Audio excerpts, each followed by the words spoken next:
Dhaba style આલુ મટરનું શાક બનાવીશું, જે ખાવામાં એકદમ ટેસ્ટી છે. ગ્રેવીવાળું બનાવવાના છે, ખૂબ જ ઓછા ઘરના જ મસાલાથી. તો ચાલો આજની આ રેસીપી બનાવીશું. તો 5 બટાકા, 2 ડુંગળી, 3 ટામેટાં અને 1 કપ અહીંયા આગળ લીલા વટાણા ફ્રેશ લઈ લેવાના છે. તો અહીંયા આગળ બટાકા નાની સાઇઝના છે, બધું સમારી લીધું છે. ડુંગળીને એકદમ ઝીણી સમારી લીધી છે, ટામેટાની પેસ્ટ કરી લીધી છે, બટાકાને છોલીને સમારીને પાણીમાં રાખ્યા છે. હવે આપણે અહીંયા આગળ 2 ચમચી લાલ મરચું ઉમેરવાનું છે, 1 ચમચી હળદર, 2 ચમચી ધાણા જીરું પાવડર ઉમેરવાનું છે. અને હવે અહીંયા આગળ આપણે થોડુંક પાણી નાખીને એકદમ પેસ્ટ બનાવી દેવાની છે. આવું કરવાથી એકદમ સરસ ગ્રેવી બનશે અને જે મસાલા છે તે તેલમાં બળી નહીં જાય. તો બસ આ રીતે થોડું પાણી લઈ તમારે લગભગ 1/4 કપ જેટલું પાણી લઈ અને આ રીતની પેસ્ટ તૈયાર કરી લેવાની છે. તો અહીં આગળ આ પેસ્ટ એકદમ સરસ રીતે મિક્સ થઈ ગઈ છે અને તૈયાર થઈ ગઈ છે. તો આપણે આ શાક કુકરમાં બનાવવાના છે, ખૂબ જ ઓછી મિનિટમાં બની જાય છે. તો અહીં આગળ કુકરમાં લગભગ 3 ચમચી સિંગ તેલ ઉમેરવાનું છે. જીરું ઉમેરી દઈશું 1 ચમચી જેટલું. પછી અહીંયા આગળ જીરું થઈ જાય એટલે તમારે અહીં આગળ 2 સૂકા લાલ મરચાં, તમાલપત્ર, 2 લવિંગ અને 1 તજનો ટુકડો આની અંદર ઉમેરી દેવાનો છે. પછી આગળ આપણે ચપટી હિંગ ઉમેરી દઈશું. ત્યાર પછી જે ડુંગળી ઝીણી સમારીને રાખેલી છે તે તમારે આની અંદર ઉમેરી સરખી રીતે મિક્સ કરવાની છે.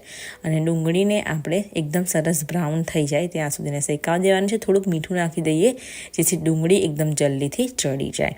તો એ ડુંગળીને એકદમ સરસ શેકાવા દેવાની છે. તો અહીં આગળ તમે જોઈ શકો છો ડુંગળી શેકાઈ જવા આવી છે એટલે મેં આદુ, મરચાં અને લસણની પેસ્ટ ઉમેરી દીધી છે. તો અહીં આગળ જો તમે લસણ અને ડુંગળી ના ખાતા હોય તો તમે એકલા ટામેટાની પેસ્ટ નાખીને પણ તમે આ શાક બનાવી શકો છો. તો સરસ અહીંયા આગળ તમે જોઈ શકો છો મિક્સ કરી લીધું છે. હવે આપણે જે પેસ્ટ બનાવીને રાખેલી છે મસાલાની તે આની અંદર ઉમેરવાની છે. અને ગેસની આંચ આ ટાઈમે તમારે એકદમ સ્લો કરી દેવાની છે. મિક્સ કરીશું, થોડું તેલ છૂટું પડે ત્યાં સુધીને લગભગ થવા દઈશું 1 મિનિટ જેવું. તો અહીં આગળ એકદમ સરસ મસાલો જે છે શેકાઈ ગયો છે એટલે હવે આપણે જે ટામેટાની પેસ્ટ તૈયાર કરીને રાખેલી છે તે પણ આની અંદર ઉમેરી દેવાની છે. અને હવે આપણે 3 મિનિટ જેવું થવા દેવાનું છે. અને ગુજરાતી કિચન યુટ્યુબ ચેનલને સબસ્ક્રાઈબ ના કરી હોય તો સૌથી પહેલાં સબસ્ક્રાઈબ કરીને બેલ આઇકનને જરૂરથી ક્લિક કરજો. અહીંયા એકદમ સરસ ગ્રેવી ચડી ગઈ છે, તેલ છૂટું પડી ગયું છે. તો હવે આપણે લીલા વટાણા એની અંદર ઉમેરી દઈશું. ત્યાર પછી બટાકા પણ જે સમયને રાખેલા છે તે આની અંદર ઉમેરી દેવાના છે. પાણી કાઢીને ઉમેરી દઈશું. તો તમે જોઈ શકો છો જે ગ્રેવી છે એકદમ સરસ ચડી ગઈ છે, તેલ ઉપર આવવા લાગ્યું છે. પછી જ મેં આની અંદર ઉમેર્યા છે શાકભાજી. હવે આપણે થોડુંક પાણી અહીં આગળ અડધા કપ જેટલું ઉમેરી દઈશું. જે ટામેટાની પેસ્ટ કરી હતી એમાં જ આપણે મિક્સ કરીને ઉમેરી દીધું છે. બધું બરાબર સરખી રીતે મિક્સ કરવાનું. તમને એવું લાગે કે હજુ ગ્રેવી જાડી છે તમે થોડુંક હજુ પાણી ઉમેરી શકો છો.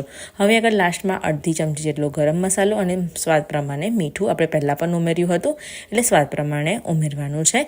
સરખી રીતે મિક્સ કરી હવે કુકરનું ઢાંકણ બંધ કરી અને 1 વિસલ વગાડવાની છે. એક જ વિસલમાં શાક તૈયાર થઈ જાય છે. બસ ઠંડુ થઈ જાય એટલે હવે આપણે ઢાંકણ ખોલી લઈશું. તમે જોઈ શકો છો એકદમ ટેસ્ટી ઢાબા જેવું શાક બનીને તૈયાર થઈ ગયું છે. તો અહીં આગળ આપણે લાસ્ટમાં કસૂરી મેથી હાથેથી ક્રશ કરીને ઉમેરી દેવાની છે. સરખી રીતે મિક્સ કરી લેવાની છે. અહીં આગળ બટાકા અને વટાણા એકદમ સરસ રીતે ચડી ગયા છે, તમે જોઈ શકો છો. તમારે થોડુંક મેશ કરી લેવાનું એટલે જે ગ્રેવી છે એકદમ ગાઢી થઈ જાય. ઓલરેડી આ ગાઢી જ છે પણ તમે હજુ એકદમ થીક કરવા માંગતા હોય તો તમે આ રીતે થોડું મેશ કરી લેશો એટલે એકદમ સરસ એકદમ ક્રીમી થઈ જશે. ઉપરથી ફ્રેશ કાપેલા ધાણા નાખી દો એટલે આપણું આ વટાણા બટાકા આલુ મટરનું શાક તૈયાર થઈ ગયું છે. પરોઠા, ભાખરી કે પછી રોટલા સાથે સર્વ કરો. રેસીપીને લાઇક અને શેર કરવાનું બિલકુલ ના ભૂલતા. અને નીચે કઈ રેસીપી જોવા માંગો છો તો કમેન્ટ સેક્શનમાં જરૂરથી કહેજો. મળીશું એક આવા જ નવા વિડીયો સાથે. ત્યાં સુધીને આવજો.